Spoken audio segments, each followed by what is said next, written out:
It is in this vital national security interest of the United States to prevent and deter the spread and use of deadly chemical weapons. President Trump emphasizing the devastating impact the spread of chemical weapons could have on U.S. national security. For more on that, senior policy advisor for the Counter-Extremism Project and former CIA military analyst Tara Mahler joins me right now. Tara, you know, Syria seems worlds away for so many Americans still, despite those horrific pictures. But do you think that the use of chemical weapons could impact our security and our borders? I do think it's important to take action when you see a state, a brutal dictator, violating an international norm, chemical weapons use.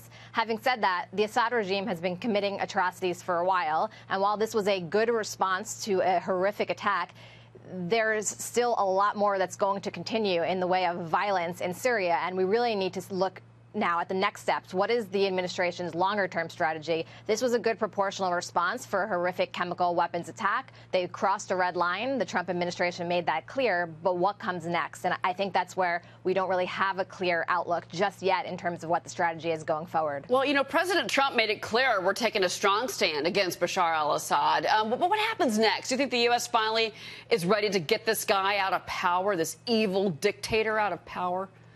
I think that we've heard mixed signals out of the administration, and I'm not sure exactly which direction they're going to go. We had strong statements by Rex Tillerson yesterday calling for a coalition in support of sort of the removal of Assad, but he didn't exactly go that far. I mean, there really are no good policy options with Syria. It's a very difficult case. Obviously, Assad, a brutal dictator, the United States should not support him in power there. Having said that, after his removal, if he were to go, there's a civil war on the ground. There's an ISIS safe haven there, and there's going to be a lot of work that needs to be done in terms of investment of dollars and manpower if we're going to resolve what's happening in Syria. I think we're going to have to see over the next few weeks what Assad does in response. Is he going to cow down in response to the Trump's administration's attack, or is he going to ramp it up potentially? And then how do we respond? It's possible this could escalate, or it's possible things could just continue as they've been. Wow, that's interesting. Well, you know, Nikki Haley, I mean, what a show she put on today at the UN, talking about Russia's role in Syria. Listen to this. It could be that Russia has been incompetent in its efforts to remove the chemical weapons. Or it could be that the Assad regime is playing the Russians for fools.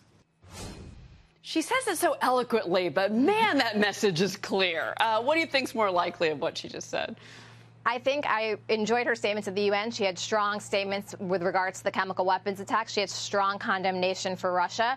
I think that it is possible that the Russians were aware of the logistics behind this attack. It would be very difficult for the Syrians to carry this type of attack out without Russian knowledge, either that they had these weapons, given how closely the Russians work with the Syrians, or in the sort of lead up to the attack, there are Russians in that area that are involved with Syrian forces and across the country. So I think our intelligence community and the Pentagon are going to be looking very closely at that. And I think it's interesting that we've seen the administration now taking a stronger tone on Russia in light of the recent events. Agreed. Tara Mahler. Thank you, Tara.